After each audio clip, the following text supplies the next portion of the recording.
1976 alive. But as we gather here today, I really want to discuss an entirely new threat to our country. Just a few miles up the road in Washington, D.C., an entirely different scene is unfolding. Our government and our legacy institutions are losing credibility in the public eye at breakneck speed, even though their systematic takeover of America has been going on for years. The federal bureaucracy, the mainstream media, academia, Hollywood, big tech, and every other nexus of power in America today has turned its fire against conservatives, against Christians, against anyone who stands in their way. I call this the crisis of legitimacy in the United States government.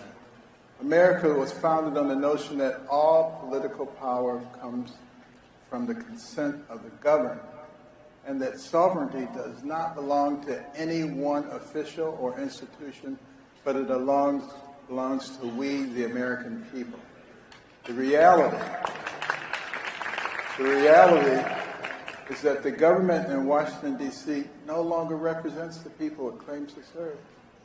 And it has stopped even pretending to execute the charge laid out by our founders, the protection of life, liberty, and the pursuit of happiness. Put simply, Washington is losing its legitimate claim to govern the American people.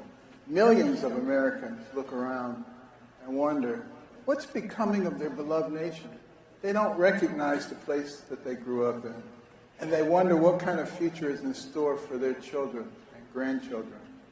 Young men, particularly young white men, aren't signing up in great numbers for military anymore because they don't want to fight for a country that hates them. They don't want to die halfway around the world to protect the borders of Ukraine or Taiwan or any other country on the earth, when our own border is being overrun by the millions with terrorists and cartel members and human traffickers coming in every day. They don't want to join a fighting force that is more concerned with woke activism, gender inclusivity, LGBT issues, than it is with protecting Americans.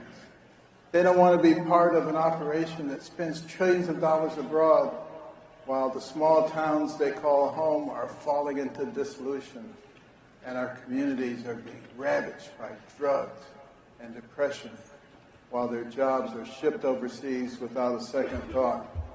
And they don't want to fight overseas just to come home to a country hell-bent on vindictive identity politics that promises to take what little social and economic capital they have left and redistribute it to racial, sexual, religious, and other minority groups as a pure power play by the radical left.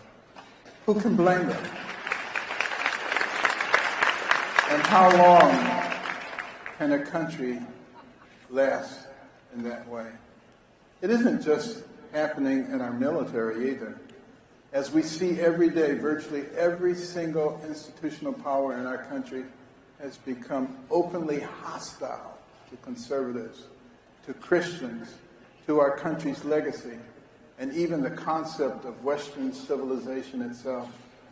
Our education system has been taken over by radicals who push insane political ideologies like CRT, DEI, transgenderism, and more on our poor children, while they no longer even learn basic reading, math, and civics.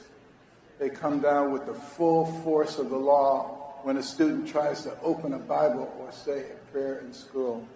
And you know, they're putting all this stuff over on our young people who have brains that are not fully developed yet.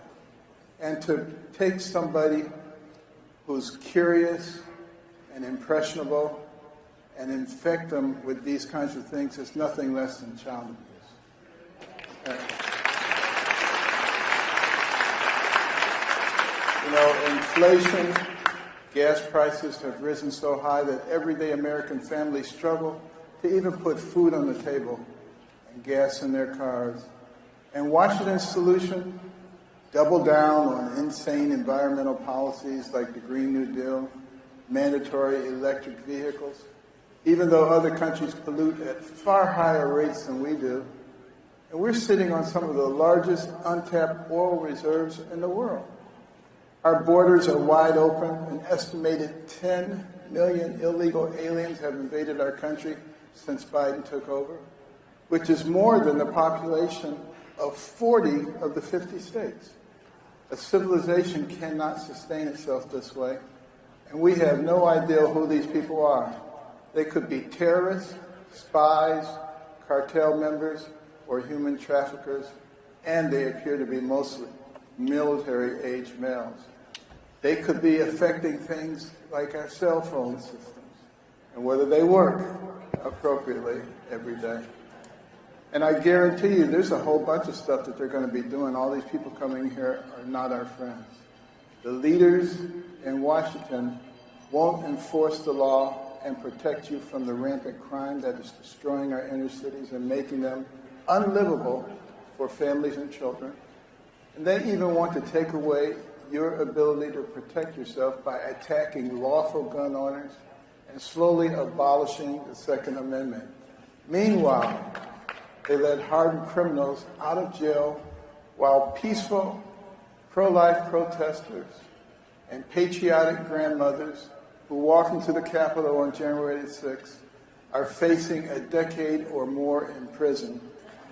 Think about that. Think about that. And this is at a time when we lived through the summer of BLM Antifa protests, burning down cities, destroying businesses, looting stores, with support from government officials and the biggest corporations on earth. The law is being used to constantly harass upstanding citizens while the real criminals go untouched. To our leaders, you and I are the enemy, not the carjackers and the looters and the criminals who are running rampant in our cities.